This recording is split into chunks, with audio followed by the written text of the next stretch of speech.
Standing in 10-degree below zero weather on Christmas Eve, I watched my father distribute expensive gifts through our frosted living room window, while my stepmother smiled coldly beside him. My thin sweater provided no protection against the bitter Colorado wind after being banished for defending my younger sister during dinner. Each breath created frozen clouds as hypothermia began setting in. Just when my fingers lost all feeling, a sleek black limousine glided down our suburban street. The passenger door opened, revealing an elegant elderly woman in a luxurious fur coat who looked directly at me, then at the house, her expression hardening with unmistakable recognition and growing fury.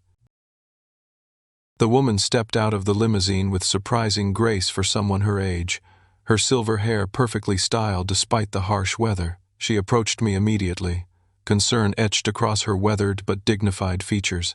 "Good Lord, child, you're freezing to death out here," she said, wrapping her expensive fur coat around my shoulders. The warmth felt like heaven against my numb skin. I stared at her in complete confusion. Something about her face seemed familiar, but I couldn't place where I might have seen her before. "Who are you?" I managed to ask through chattering teeth. She studied my face intently, her eyes filling with what looked like a mixture of sadness and rage. "My dear Bennett, I'm Eleanor Hawthorne, your grandmother." My world tilted sideways. "That's impossible.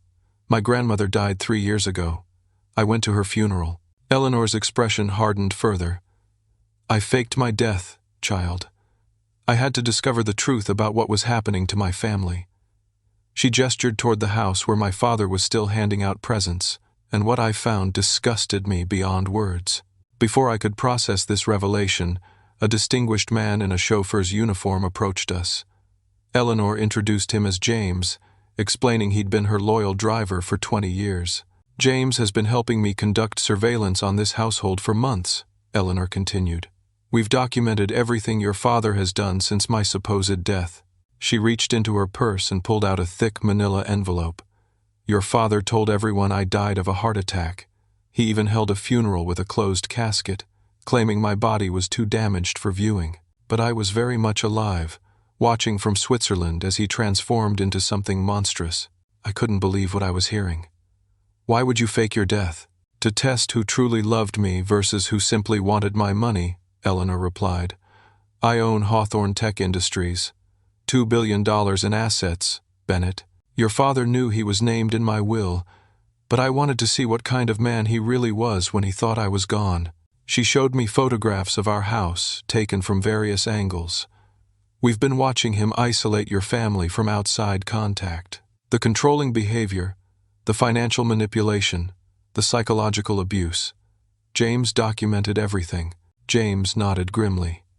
"Your grandmother has been trying to contact you and your sister for months, Bennett.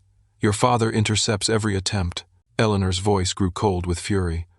"Marcus has stolen money he believed he inherited from my estate, money that was specifically designated for your education and your sister's future. He's been living off what he thinks is his inheritance while systematically destroying everyone in this house." She pulled out bank statements and legal documents. $3 million, Bennett.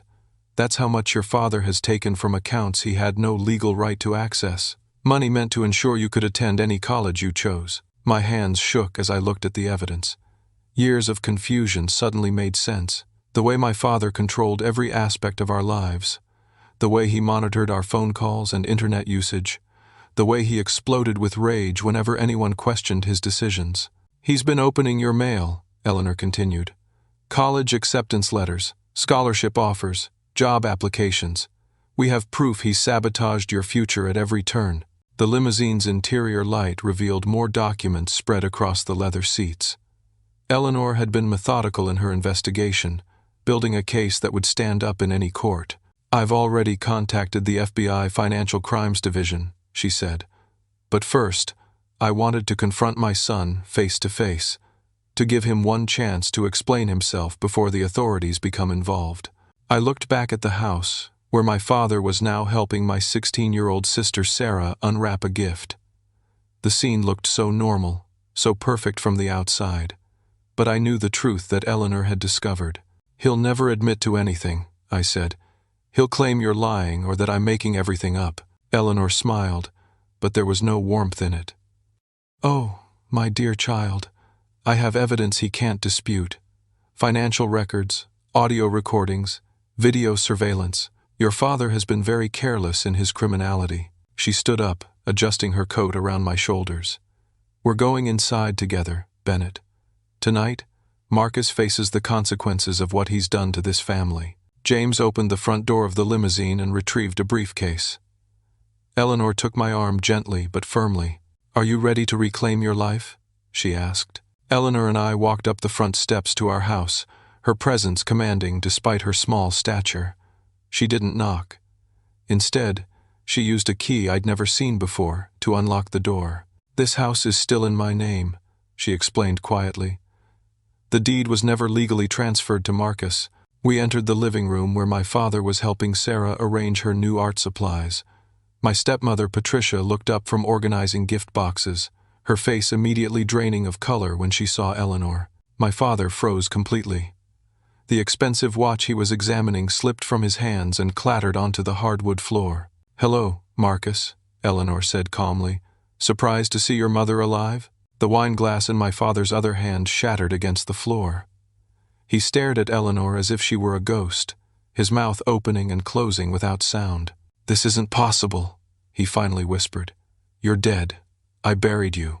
"You buried an empty casket," Eleanor replied, "though I suspect you would have preferred the real thing once you realized how much money was involved." Sarah jumped up from the couch, confused and frightened. "Bennett, what's happening? Who is this lady?"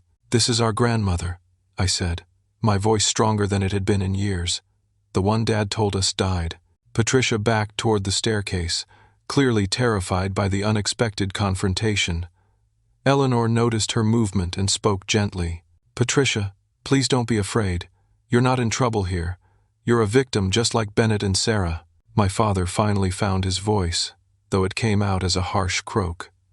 "You can't just show up here and disrupt our lives. This is my house, my family. You have no right." Eleanor opened her briefcase and pulled out a stack of legal documents. "Actually, Marcus, I have every right. Let me show you some interesting paperwork." She spread bank statements across the coffee table. $3,200,000. That's how much you've stolen from accounts that legally belong to Bennett and Sarah. My father's face went from pale to red. "That money was mine by inheritance. You left it to me in your will." "I left it in trust for your children's education," Eleanor corrected. "You forged documents to gain access to those accounts." She produced more papers, medical records declaring me mentally incompetent. Quite creative, considering they're dated after my supposed death. The handwriting analysis should be fascinating for federal investigators. Sarah started crying. "Dad, what is she talking about?" My father turned on her with sudden viciousness. "Shut up, Sarah. This woman is obviously mentally ill. Don't listen to anything she says." "Don't you dare speak to her that way," I said, stepping forward. Years of suppressed anger began boiling over. "She's done nothing wrong." "You're the one who started this mess," my father snarled at me. "Running your mouth at dinner, disrespecting everything I've done for this family." Eleanor's expression grew even colder. "Is that what you call locking a 26-year-old man outside in life-threatening weather? Parenting?" She turned to Sarah. "Sweetheart, has your father ever threatened you about discussing family problems with people outside this house?" Sarah nodded tearfully. "He says terrible things will happen if anyone finds out about our private business." "What kind of terrible things?" Eleanor asked gently. "That we'll lose the house and end up homeless. That people will take me and Bennett away. That no one will believe us because we're just kids causing trouble." Patricia spoke for the first time, her voice barely audible. "He tells me the same things. That if I try to leave or get help, he'll make sure I lose everything." Eleanor nodded knowingly. Classic financial abuse tactics: isolation, control, and fear. She looked directly at my father. "But you made a critical error, Marcus. You stole from accounts that were being monitored by federal banking oversight." My father lunged forward, trying to grab the documents. "You can't prove any of this. Those signatures are legitimate." "I have handwriting experts who would disagree," Eleanor replied calmly, moving the papers out of his reach. "Along with bank surveillance video of you forging my signature on multiple occasions." She pulled out her phone and showed us all a video clip. On the small screen, we could clearly see my father at a bank counter, carefully copying a signature from a reference document. "This was recorded 6 months ago," Eleanor said. "Would you like to explain to everyone why you're practicing my signature if I was already dead?" My father's face contorted with rage. "Get out of my house, all of you. I'm calling the police to have you arrested for trespassing and harassment." Eleanor smiled. "Please do call them, Marcus. Agent Rodriguez from the FBI Financial Crimes Unit is very eager to speak with you. I believe she has several warrants prepared." The room fell silent except for Sarah's quiet sobs. Patricia sank into a chair, looking overwhelmed by the revelations. "You have a choice," Eleanor continued. "We can handle this as a family matter with appropriate consequences and restitution, or we can let federal prosecutors handle it their way. But either option requires you to acknowledge what you've done and begin making amends." My father looked around the room at all of us, his expression growing more desperate. "This is my house.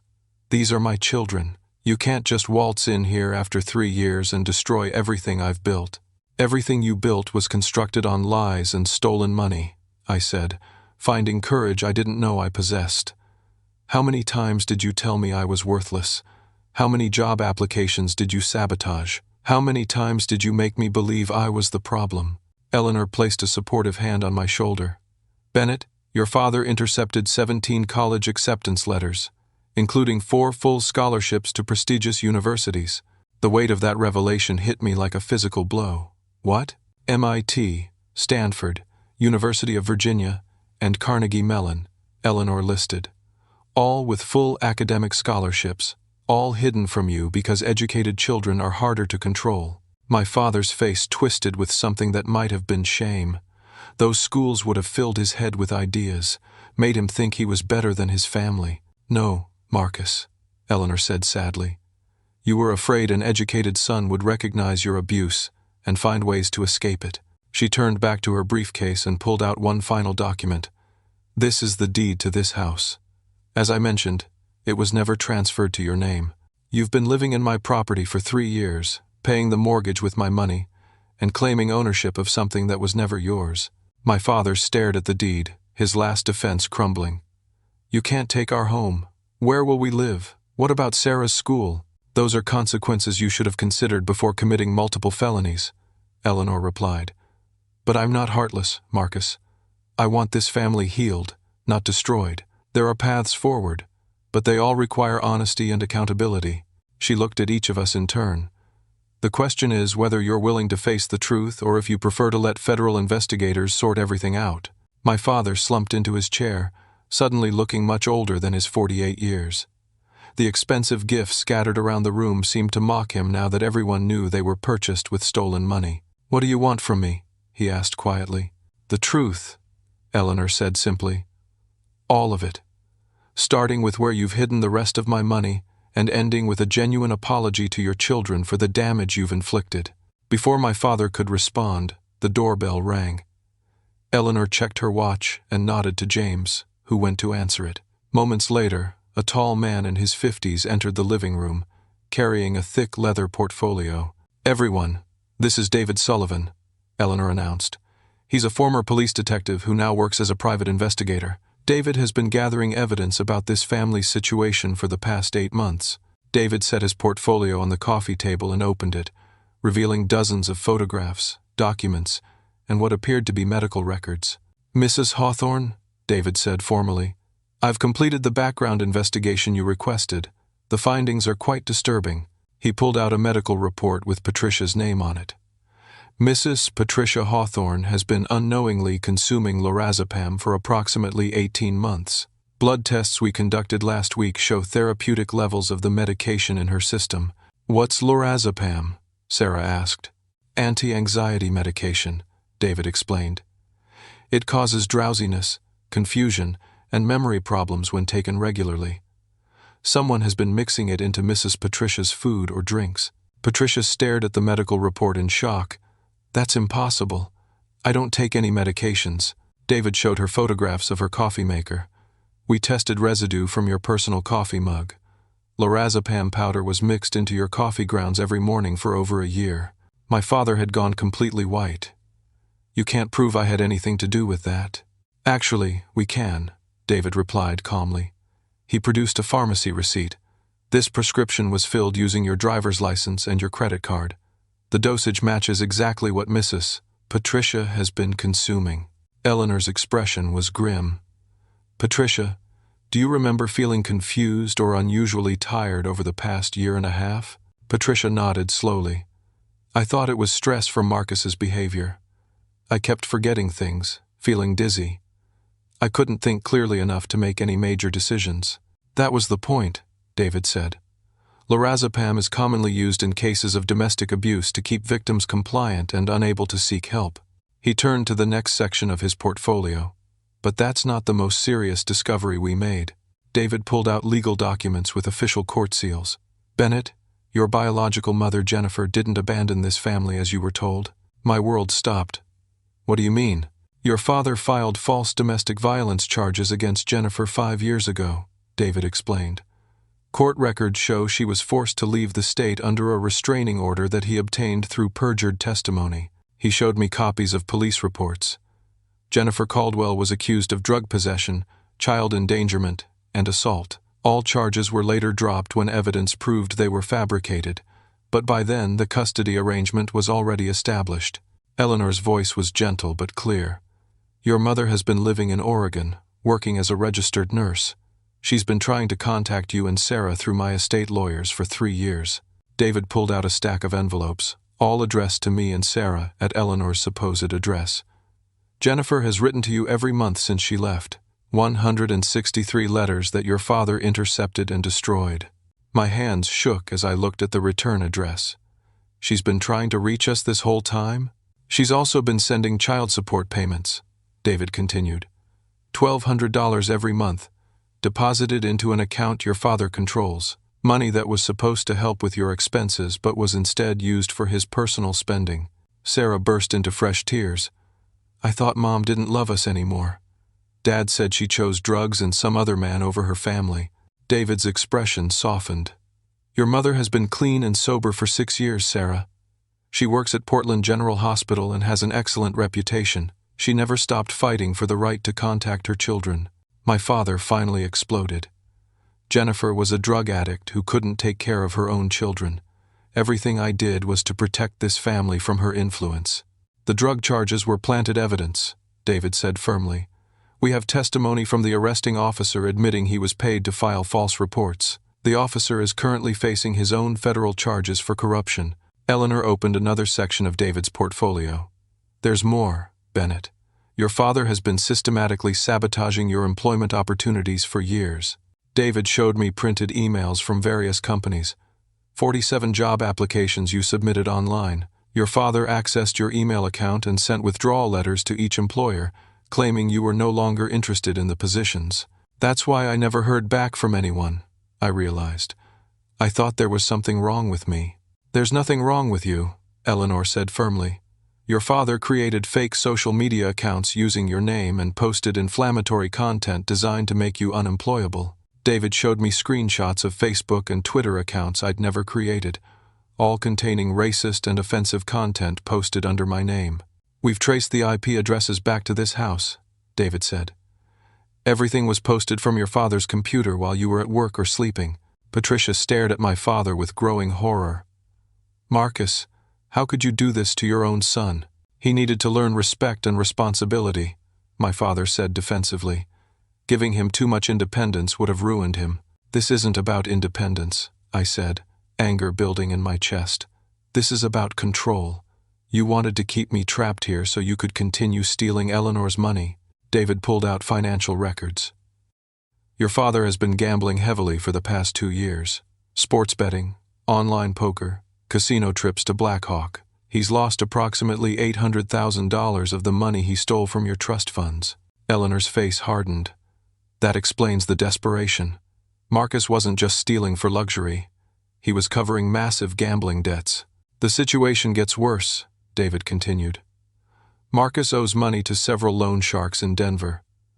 People who don't accept "I can't pay" as an answer. He showed us photographs of men in expensive suits. These individuals have been asking questions about this family's assets. They're under the impression that Marcus inherited significant wealth and should be able to pay his debts immediately. Sarah looked terrified. Are we in danger? David nodded grimly. These are not people who negotiate. They expect full payment within 30 days, or they begin targeting family members. My father buried his face in his hands. You don't understand the pressure I've been under, the threats they've made. So you decided to drug your wife and steal from your children? Eleanor asked coldly. How exactly was destroying your family supposed to solve your gambling problem? David pulled out the final documents in his portfolio. There's one more thing everyone needs to know. Marcus secretly married Patricia's sister Linda 6 months ago. Patricia's face went ashen. What? Bigamy is a federal crime, David explained. Marcus has been maintaining 2 households and 2 marriages simultaneously. Linda believes she's his only wife and has been promised a significant inheritance once Eleanor's estate is fully settled. Eleanor stood up, her composed demeanor finally cracking. Marcus, I gave you every opportunity to be a better man. I left you resources, property, and a family that loved you. And you've systematically destroyed all of it through greed, addiction, and control. My father looked up at her with desperate eyes. I can fix this. I can pay back the money and get counseling for the gambling. Just don't let them arrest me. It's too late for half measures, Eleanor replied. David, please call Agent Rodriguez. It's time for law enforcement to handle this situation.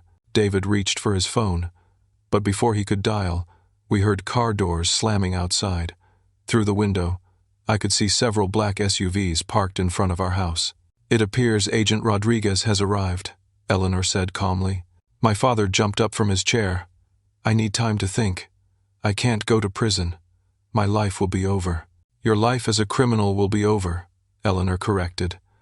Whether you can build something better depends entirely on the choices you make right now. The doorbell rang again, followed by loud knocking. A woman's voice called out, FBI, we have a warrant for the arrest of Marcus Hawthorne. My father looked around the room wildly, like a trapped animal. This is all wrong. Everything got out of control. I never meant for it to go this far. Eleanor's voice softened slightly. Marcus, you're my son. Despite everything you've done, I still love you. But love doesn't mean protecting you from the consequences of criminal behavior.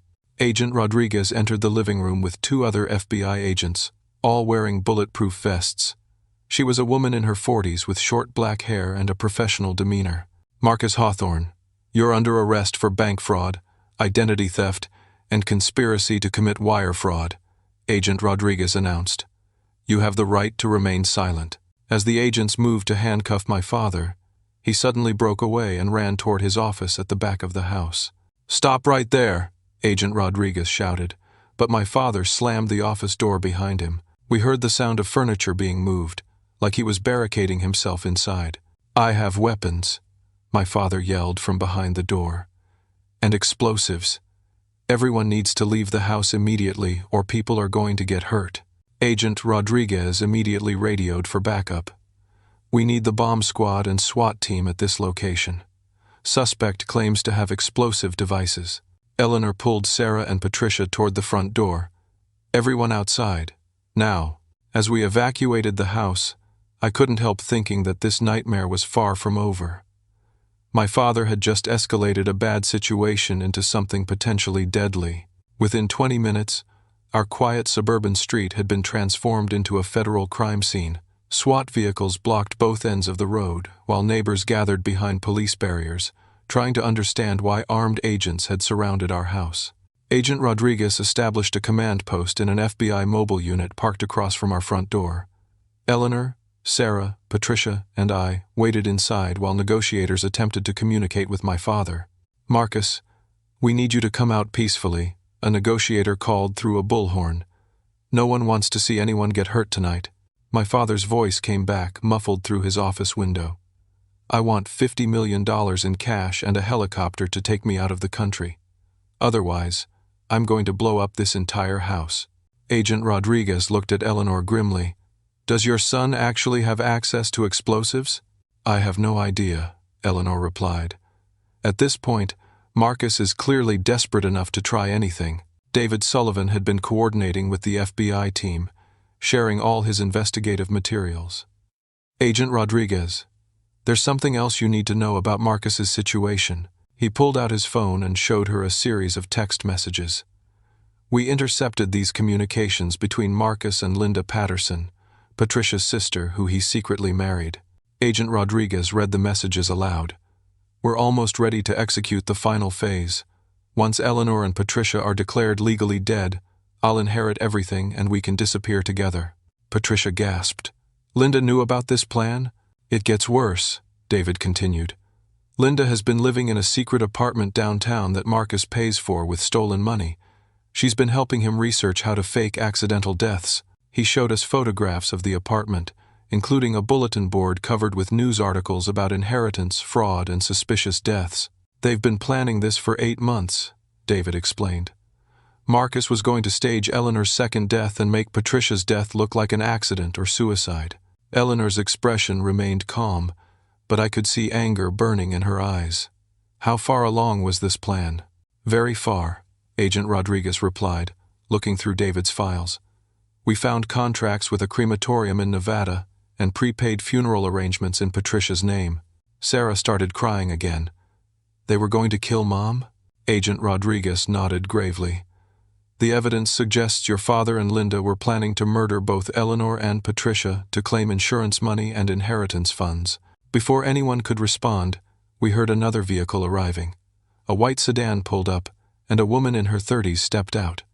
She looked remarkably similar to Patricia, but younger and more stylishly dressed. "That's Linda," Patricia said, pointing at the woman. "That's my sister." Agent Rodriguez immediately dispatched agents to intercept Linda before she could reach the house. They arrested her in the street, handcuffing her while she screamed protests about police harassment. Through the mobile command unit's window, we watched Linda being placed in the back of a police car. She was clearly trying to see inside our house, probably looking for Marcus. "Bring her here," Agent Rodriguez instructed. "I want to question her about the murder conspiracy." Minutes later, Linda was escorted into the command unit in handcuffs. When she saw Patricia, her expression changed from defiance to panic. "Patricia, what are you doing here?" Linda asked. "Marcus told me you were visiting your mother in Phoenix." "Marcus lied to you," Patricia replied coldly, "just like he's been lying to everyone else." Agent Rodriguez placed a digital recorder on the table between them. "Linda Patterson, you're under arrest as an accessory to fraud and conspiracy to commit murder. We have evidence that you've been helping Marcus Hawthorne plan the deaths of Eleanor Hawthorne and Patricia Hawthorne." Linda's face went white. "Murder? No one said anything about murder. Marcus just told me we were going to claim his inheritance early." By faking Eleanor's death again and making Patricia's death look accidental, Agent Rodriguez clarified. "That's called premeditated murder, Linda." "I didn't know," Linda protested. "Marcus said Eleanor was already dead and that Patricia was mentally ill. He said we were just protecting the family money from being wasted." David pulled out more documents. "Linda, you purchased life insurance policies on both Eleanor and Patricia using forged signatures. You're listed as the beneficiary on both policies." Linda stared at the insurance paperwork in shock. "Marcus handled all that. He said it was just paperwork to protect the estate." Eleanor finally spoke directly to Linda. "Did you really believe my son was wealthy enough to support 2 wives and multiple households without some kind of illegal activity?" "Marcus showed me bank statements," Linda said defensively. "He had millions of dollars in accounts. He bought me a car, paid for my apartment, took me on expensive trips. All with stolen money," Agent Rodriguez explained. "Money that belonged to Bennett and Sarah's education funds." Linda looked at me and Sarah with growing horror. "I didn't know he had children. Marcus told me Patricia couldn't have kids and that he was basically taking care of her out of obligation." Patricia's anger finally erupted. "You've been sleeping with my husband for months while helping him plan my death, and you didn't think to question any of it?" "He said you two were getting divorced," Linda protested weakly. "He said the marriage was already over and that you were just living together until the paperwork was finalized." Agent Rodriguez leaned forward. "Linda, we have recordings of conversations where you and Marcus discussed the best methods for staging Patricia's suicide. Would you like to hear them?" She played an audio clip from her phone. Marcus's voice was clearly audible. Patricia already seems depressed and confused most of the time. It won't be hard to convince people. She couldn't handle the stress of my mother's estate being contested. Linda's voice responded. What about the children? Won't they be suspicious if their stepmother suddenly kills herself? The kids will inherit eventually anyway, Marcus replied. And they'll be easier to control without Patricia interfering. Linda broke down completely. I thought we were going to live happily ever after. Marcus promised me we'd travel the world once the inheritance was settled. There was no real inheritance, Eleanor said sadly. Marcus stole money from trust funds that belonged to his children. Even if his plan had succeeded, the money would have been gone within a year because of his gambling addiction. Agent Rodriguez showed Linda financial records. Your boyfriend has lost $800,000 in casinos and sports betting over the past 2 years. He owes another $400,000 to loan sharks who are expecting payment within 30 days. Linda stared at the gambling losses in disbelief. Marcus told me he was a successful day trader. He said that's how he made so much money so quickly. He was lying about everything, Patricia said, just like he lied to me about drugging my coffee and destroying my credit. Agent Rodriguez turned to Eleanor. Mrs. Hawthorne, we need to discuss your son's current situation. Our negotiators haven't made any progress, and we're concerned about the explosive devices he claims to have. Eleanor nodded toward the house, where my father remained barricaded. Agent Rodriguez, I know my son better than anyone. Marcus is a coward and a liar, but he's not suicidal. If he really had explosives, he would have used them by now, rather than risk capture. What do you think he's actually doing in there? Agent Rodriguez asked. Destroying evidence, Eleanor replied immediately. Computer files, documents, anything that might incriminate him further. Marcus is buying time to cover his tracks. David checked his watch. It's been almost 45 minutes since he locked himself in that office. That's plenty of time to delete financial records and communication logs. Suddenly, my father's voice came over the bullhorn again. I want to speak to Eleanor privately. Send her to the front door alone, or I start detonating devices. Agent Rodriguez shook her head immediately. Absolutely not. We're not sending civilians into a potentially dangerous situation. Eleanor stood up with determination. Agent Rodriguez, I'm going to talk to my son. Mrs. Hawthorne, I cannot allow that. It's too risky. Marcus won't hurt me, Eleanor said confidently. He needs me alive to access my real fortune. Whatever he thinks he's stolen so far is nothing compared to the actual wealth he believes he can inherit. She looked at me seriously. Bennett, if something does happen to me, David has all the legal documents necessary to ensure you and Sarah are protected. The foundation I've established will take care of your education and future. Before Agent Rodriguez could stop her, Eleanor walked out of the mobile command unit and headed toward our front door. Eleanor approached the house slowly, her hands visible and empty. The SWAT team had taken positions behind vehicles and trees, their weapons trained on the windows where my father might appear. Marcus, I'm here, Eleanor called out. Let's discuss this situation like adults. My father's voice came from his office window, which faced the street. Stay where you are, Mother. I can see you from here. What do you want, Marcus? Eleanor asked calmly. I want you to wire $50 million to an offshore account I've set up, my father replied. In exchange, I'll surrender peacefully and no one gets hurt. You know I can't do that, son.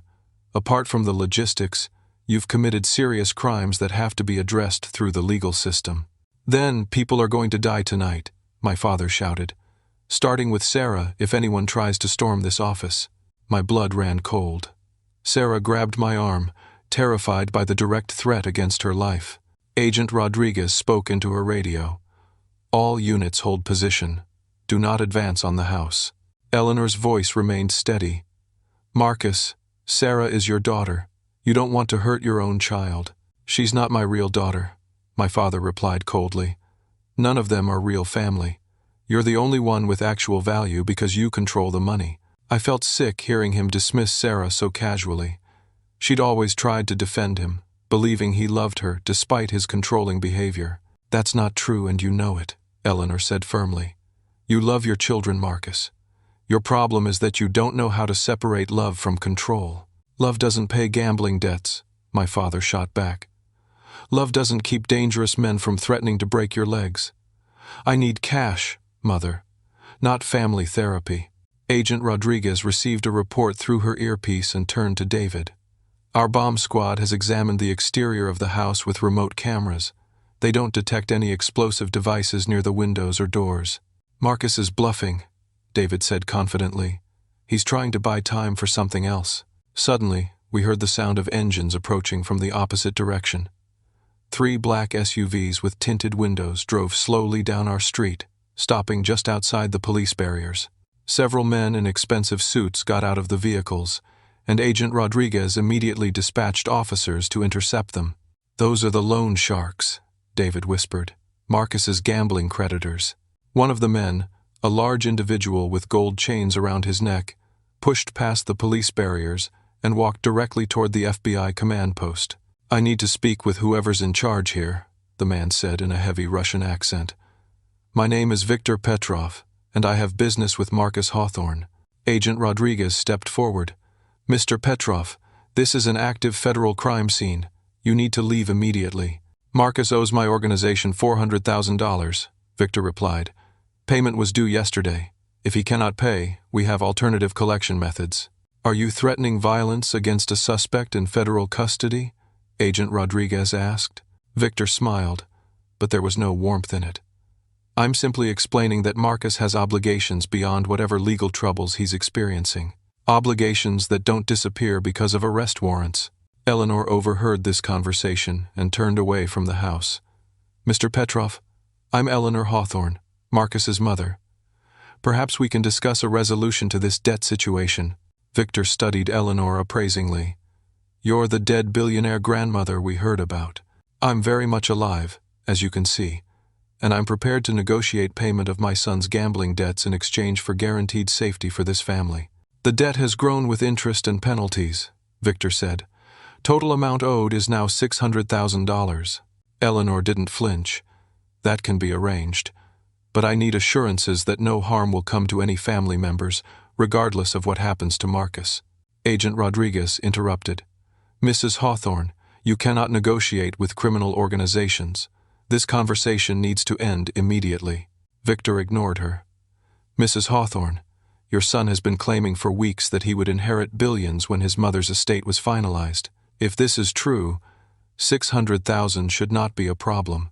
"My son has been lying to you," Eleanor replied bluntly. "He's stolen approximately $3 million from his children's trust funds and lost most of it through gambling. There is no massive inheritance coming." Victor's expression darkened. "Then Marcus has been fraudulently representing his ability to repay our loans." "I'm afraid so. But as I said, I'm willing to settle his debts to protect my grandchildren." Before Victor could respond, my father's voice echoed from the house again. "Mother, who are you talking to out there?" "Business associates of yours?" Eleanor called back. "They're concerned about money you owe them." "Tell them to wait," my father shouted. "Once you transfer the $50 million, I can pay everyone back." Victor laughed harshly. $50 million? This fool thinks he can extort his own mother. Agent Rodriguez's patience was running out. "Everyone except law enforcement personnel needs to clear this area immediately. We have a hostage situation to resolve." At that moment, one of the bomb squad technicians approached with a tablet computer. "Agent Rodriguez, we've completed thermal imaging scans of the house. There's only one person inside, located in the back office. No heat signatures from explosive devices or detonators. Marcus is definitely bluffing about the bombs," David confirmed. Agent Rodriguez made a decision. "Mrs. Hawthorne, we're going to end this standoff. Please move to a safe distance." Eleanor shook her head. "Let me try one more approach. I think I can convince Marcus to surrender without violence." She walked closer to the house and called out, "Marcus, I've spoken with your creditors. They're willing to accept payment, but only if you cooperate fully with the federal investigation." "What does that mean?" my father asked. "It means you surrender now, plead guilty to the charges, and provide complete information about everyone you've worked with in these fraud schemes. In exchange, I'll pay your gambling debts and hire the best criminal defense attorney in Colorado." There was a long silence from inside the house. Finally, my father asked, "What about Linda? Is she going to prison?" Linda is facing her own charges, Eleanor replied honestly, but her cooperation with investigators could reduce her sentence significantly. And Patricia? The kids? They're victims in this situation, Marcus.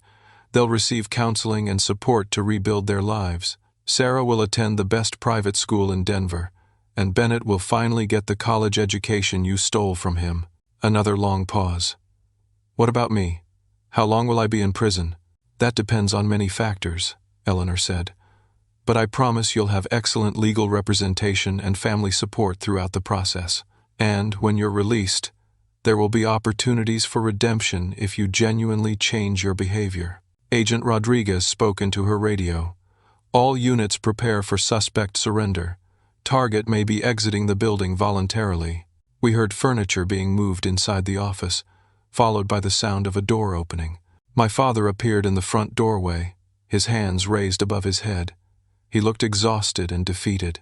I don't have any weapons, he called out, and there are no explosives. I just needed time to think. SWAT officers moved in quickly, securing him with handcuffs before escorting him toward the FBI vehicles. As my father passed Eleanor, he stopped and looked at her with tears in his eyes. I'm sorry, Mother. I'm sorry for everything.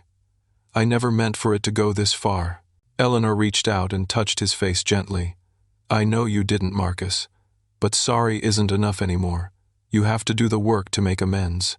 Agent Rodriguez took custody of my father, while Victor Petrov approached Eleanor again. Mrs. Hawthorne, we still need to discuss the debt situation. Eleanor turned to him with a steely expression. Mr. Petrov, you'll have your money within 48 hours.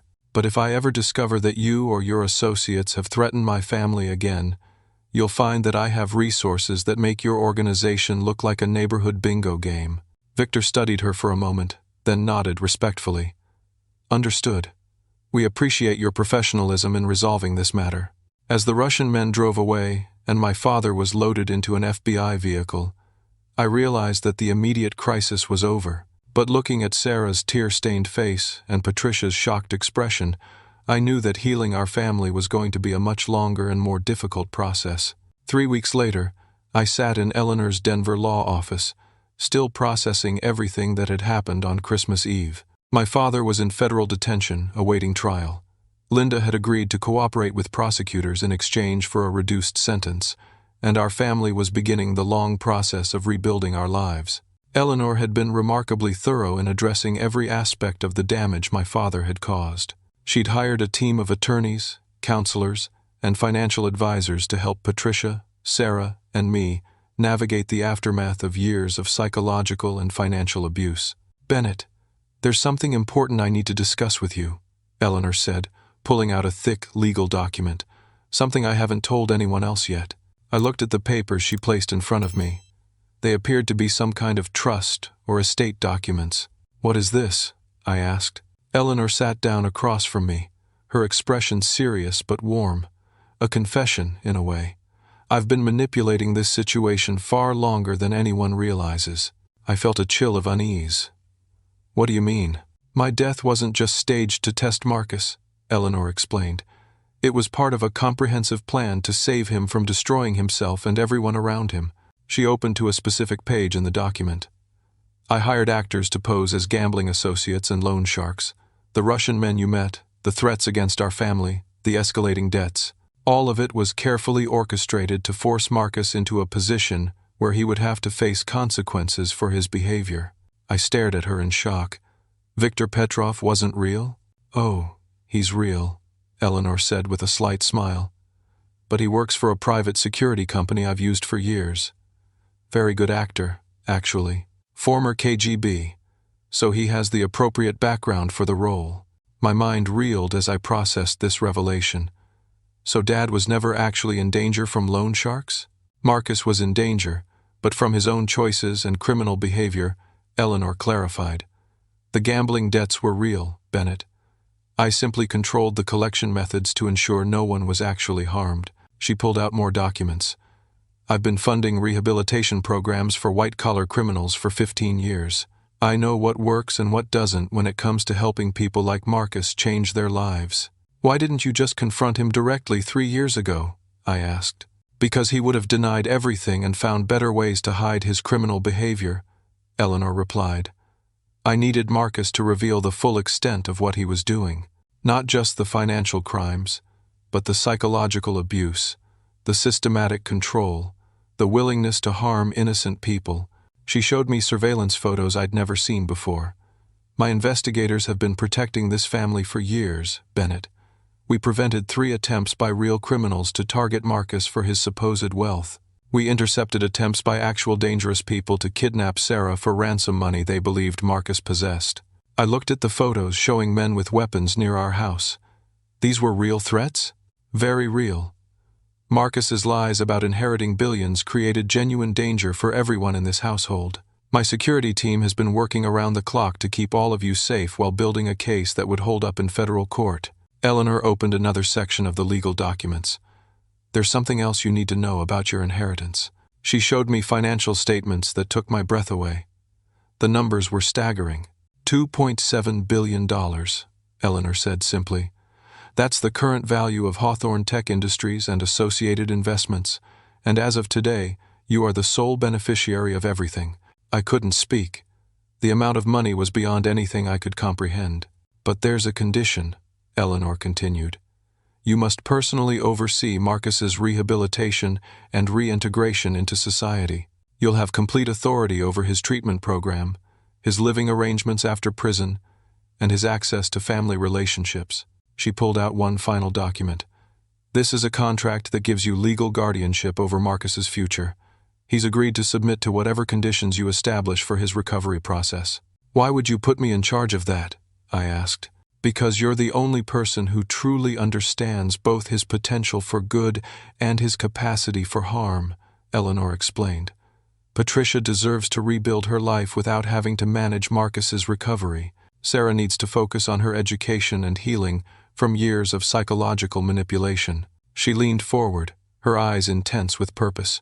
But you, Bennett, have the strength and wisdom to help your father become the man he should have been all along. You also have the authority to cut him off completely if he refuses to change. I looked at the documents again, feeling overwhelmed by the responsibility. What if I'm not ready for this kind of decision-making? Eleanor smiled warmly. Then you'll learn. Just like I did when I took over my father's company at age 25. I'll be here to guide you for as long as you need. She stood up and walked to the window overlooking downtown Denver. Bennett, your father isn't evil. He's broken. Broken by his own father's abuse. Broken by addiction. Broken by fear and insecurity that drove him to hurt the people he loved most. That doesn't excuse what he did to us, I said. Of course not. But it explains why traditional punishment alone won't solve the problem. Marcus needs accountability combined with genuine support for behavioral change. And that support has to come from family, because no one else will care enough to hold him to the highest standards. Eleanor returned to her seat. I'm giving you the resources to save your father's soul, if that's what you choose to do. Or the resources to ensure he never hurts anyone again, if that's the path he forces you to take. I thought about Sarah's tears, about Patricia's confusion when she discovered she'd been drugged for months, about my own lost opportunities for education and career advancement. What if he refuses to cooperate with rehabilitation? I asked. Then he spends the rest of his life in a minimum security facility with access to books, education, and counseling, but no contact with family members and no possibility of parole, Eleanor said matter-of-factly. The choice is entirely his to make. She pulled out her phone and showed me a video call interface. There's someone who wants to speak with you. The screen connected, revealing a woman with kind eyes and graying brown hair. She looked familiar, though older than I remembered. Hello, Bennett, the woman said softly. I'm your mother. My heart nearly stopped. Jennifer? I've been waiting to talk to you for so long, she said, tears in her eyes. Eleanor explained everything that happened. I'm so proud of how strong you've become despite everything you've been through. I found myself crying for the first time in years. I thought you didn't love us anymore. I never stopped loving you and Sarah, Jennifer replied. I fought in court for 3 years trying to prove the charges against me were false. When Eleanor contacted me 6 months ago and explained her plan to expose Marcus's crimes, I agreed to wait until the legal situation was resolved. Eleanor handed me tissues. Jennifer has taken a temporary position at Denver General Hospital. She'll be living here while you and Sarah rebuild your relationship with her. What about Patricia? I asked. Patricia is my friend, Jennifer said simply. We've already talked several times. She's not the enemy here, Bennett. We were both victims of Marcus's manipulation. Eleanor showed me one more document. Patricia is starting law school next month with full scholarship funding from my foundation. She wants to specialize in helping families escape financial abuse. I looked around the office at all the legal documents, financial statements, and family photos Eleanor had assembled. She'd orchestrated an incredibly complex plan to save our family while ensuring justice was served. When do I have to make decisions about Dad's future? I asked. Not for several months, Eleanor replied. He needs to complete psychological evaluation and begin intensive therapy before anyone can assess his potential for genuine change. You'll have time to heal from your own trauma before taking on responsibility for his recovery. She stood up and walked to a safe in the corner of her office. But there's one decision I need you to make immediately. Eleanor removed a small wooden box and placed it in front of me. This contains your grandfather's wedding ring. He built Hawthorne Tech from nothing, using integrity and innovation rather than manipulation and theft. I opened the box to find a simple gold band with an inscription. Build something worthy of the next generation. If you accept responsibility for our family's future, you'll wear that ring, Eleanor said. It means you commit to using our resources to help people rather than exploit them. It means you promise to break the cycle of abuse that has affected 3 generations of Hawthorne men. I picked up the ring and held it in the light. It felt heavier than it looked. What if I fail? I asked. Then you'll learn from the failure and try again, Eleanor replied. That's what family means, Bennett.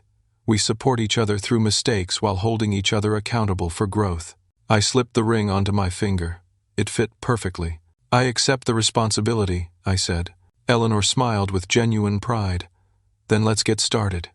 We have a lot of work to do. 6 months later, I stood in front of 200 people at the Denver Convention Center, delivering the keynote address for the National Conference on Family Financial Abuse.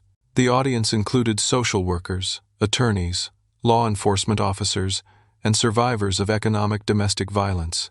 Good morning, everyone. My name is Bennett Hawthorne, and 18 months ago, I was locked outside my house in freezing weather by a father who had systematically destroyed every opportunity for independence I'd ever had. I looked out at the faces in the audience, seeing recognition and understanding in their expressions. Today, I want to talk about something counterintuitive, how forgiveness and accountability can coexist, and why healing families sometimes requires more courage than abandoning them. I clicked to the first slide of my presentation, which showed a photo of our family from Christmas 2 years ago. My father, Patricia, Sarah, and me, all smiling for the camera while hiding the dysfunction that ruled our daily lives. This picture represents everything that was wrong with how we understood family loyalty. We thought protecting secrets was the same as protecting each other. We confused enabling destructive behavior with showing love. The next slide showed our family as it looked today. Eleanor, Jennifer, Patricia, Sarah, and me at Sarah's high school graduation ceremony. My father was notably absent, but his absence felt healthy rather than tragic. Transformation is possible, but only when everyone involved commits to truth over comfort, accountability over excuses, and genuine change over temporary promises. I shared the story of my father's arrest and trial, his conviction on multiple federal charges, and his current participation in an innovative rehabilitation program that Eleanor's foundation had developed specifically for white-collar criminals. Marcus Hawthorne pleaded guilty to bank fraud, identity theft, conspiracy, and domestic abuse charges. He was sentenced to 8 years in federal prison with the possibility of supervised release after 5 years if he completes intensive psychological treatment. I clicked to a photo of my father in his prison uniform, participating in a group therapy session. But here's the part that surprises people. I visit him every month. Not because I've forgotten what he did to our family, but because I refuse to give up on the possibility that he can become a better person. I explained how Eleanor's foundation had created the most comprehensive family abuse recovery program in the country, serving over 800 families in the past year alone. We've learned that punishment alone doesn't heal families, Neither does forgiveness without accountability. Real healing requires a third option: conditional restoration based on demonstrated behavioral change. The audience listened intently as I described our family's current dynamics. Patricia had graduated law school and was working as a victim advocate. Sarah was excelling in her senior year and planned to study psychology in college. Jennifer had become the head nurse at Denver General's emergency department and was helping train medical staff to recognize signs of domestic abuse. Eleanor Hawthorne, my grandmother who faked her own death to save our family, passed away peacefully 3 months ago, at age 78. She left behind a foundation that will continue helping families escape financial abuse for generations. I paused, feeling the weight of Eleanor's absence but also the strength of her legacy. On her deathbed, Eleanor told me something I want to share with all of you. She said that courage isn't the absence of fear, it's loving someone enough to hold them accountable for becoming their best self, even when that accountability is painful for everyone involved. I showed the final slide, which contained Eleanor's favorite quote from Maya Angelou. "When we know better, we do better." My father may never fully heal from the trauma and addiction that drove him to hurt his family, but Sarah will never doubt her worth because of systematic psychological manipulation. Patricia will never again be drugged into compliance with someone else's criminal behavior, and I will never again believe that my value depends on someone else's approval. I looked out at the audience, many of whom were wiping away tears. The greatest gift we can give the next generation isn't protection from all hardship, it's the tools to transform hardship into wisdom, pain into purpose, and survival into service. After my presentation, I answered questions for another hour. Many audience members shared their own stories of family abuse and recovery. Several attorneys asked for information about Eleanor's legal strategies for helping families escape financial control. As the conference ended, I received a text message from Sarah. "Watched your speech online. So proud of you, big brother. Dad called me yesterday from prison. He's been sober for 4 months and wants to start family therapy sessions when you're ready." I smiled and typed back, "We'll talk about it this weekend. How's your college application essay coming along?" "Almost finished. It's about how surviving trauma taught me to help other people heal." "Think Eleanor would be proud?" "She'd be over the moon," I replied. I drove home to the house Eleanor had left me, a modest but comfortable place in downtown Denver where I could walk to the foundation offices every morning. The mansion where my father had committed his crimes had been sold, with proceeds going to victim compensation funds. That evening, I sat in my study reviewing applications for the Hawthorne Family Recovery Scholarship Program. We were funding college education for 60 young adults whose families had experienced financial abuse. Each applicant had written essays about their goals for breaking cycles of harm and building healthier communities. One application particularly caught my attention. A 20-year-old woman named Rebecca, whose mother had hidden her academic achievements to keep her financially dependent. Rebecca was now studying social work and planned to specialize in helping children recognize early warning signs of family financial abuse. I approved her scholarship immediately. My phone rang, and I saw Jennifer's name on the caller ID. "Hi, Mom," I said. The words still felt new, but increasingly natural. "Hello, sweetheart. I wanted to let you know that Patricia and I finished preparing the presentation for next week's congressional hearing on family financial crimes legislation." Jennifer and Patricia had become fierce advocates for stronger legal protections for abuse survivors. They were testifying before Congress about the need for federal banking regulations that would flag suspicious inheritance and trust fund transfers. "How's the legislation looking?" I asked. "Very promising. Senator Martinez thinks we have enough support to pass comprehensive reforms by the end of the year." I felt a deep sense of satisfaction knowing that our family's suffering was being transformed into protection for other families. "Are you still planning to visit your father next week?" Jennifer asked gently. "Yes. His counselor thinks he's ready for a family session with Sarah and me. How do you feel about that?" I considered the question carefully, hopeful but cautious. Dad has made real progress in therapy, but trust has to be rebuilt through consistent behavior over time. "That's very wise," Jennifer said. "Eleanor would be so proud of the man you've become." After we hung up, I sat quietly in Eleanor's favorite chair, thinking about the journey our family had taken. From that Christmas Eve when I stood freezing outside our house, believing I had no power to change my circumstances, to this moment when I was helping hundreds of other families find their own paths to healing. I pulled out my phone and recorded a video message for the Foundation's social media channels. My name is Bennett Hawthorne, and I want to leave you with a question that changed my life. When someone you love hurts you deeply, what's the difference between giving up on them and holding them accountable for change? I paused, looking directly into the camera. The difference is hope. Not hope that ignores reality, but hope that demands better. Hope that says, I love you enough to expect you to grow. I care about you enough to stop enabling your harmful behavior. And I believe in you enough to keep the door open for redemption, as long as you're willing to walk through it. I ended the recording and posted it online with the caption, Healing is possible. Transformation is real. But both require courage from everyone involved. Within an hour, the video had received hundreds of comments from people sharing their own stories of family recovery and expressing gratitude for programs like the ones Eleanor had created. As I prepared for bed that night, I realized that Christmas Eve, 18 months ago, had been the end of one story and the beginning of another. The story that ended was about a family trapped in cycles of abuse, control, and deception. The story that began was about the choice to transform pain into purpose, to use our resources for healing rather than harm, and to prove that forgiveness and accountability can create something stronger than either approach could achieve alone. Tomorrow, I would visit my father in prison. Next month, Sarah would start college with a full scholarship and dreams of becoming a family therapist. Next year, Patricia would open her own law practice, specializing in helping abuse survivors reclaim their financial independence. And Eleanor's foundation would continue growing, creating programs that offered families something our society rarely provides, a genuine path from survival to transformation, from trauma to service, from brokenness to wholeness.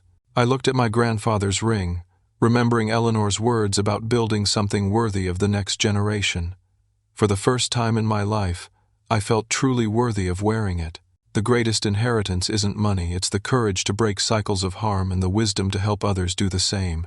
As I turned off the lights, I thought about all the families who would find hope through Eleanor's programs, all the children who would grow up free from financial abuse, and all the parents who would choose accountability over denial because they saw that change was possible.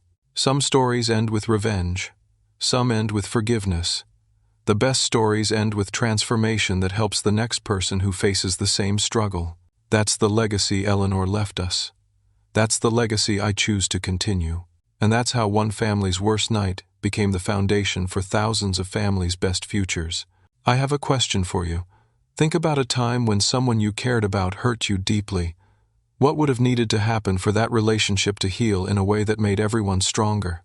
Share your thoughts in the comments below because your story might be exactly what someone else needs to hear today. If this story touched your heart, please hit the like button, subscribe for more real-life stories about overcoming family challenges, and share this with anyone who might benefit from knowing that healing and transformation are always possible, no matter how dark things seem. Thank you for taking this journey with me, and remember, you have more strength than you realize and more power to create positive change than you've ever imagined. Until next time, keep believing in the possibility of transformation, keep demanding accountability with love, and keep building something worthy of the next generation.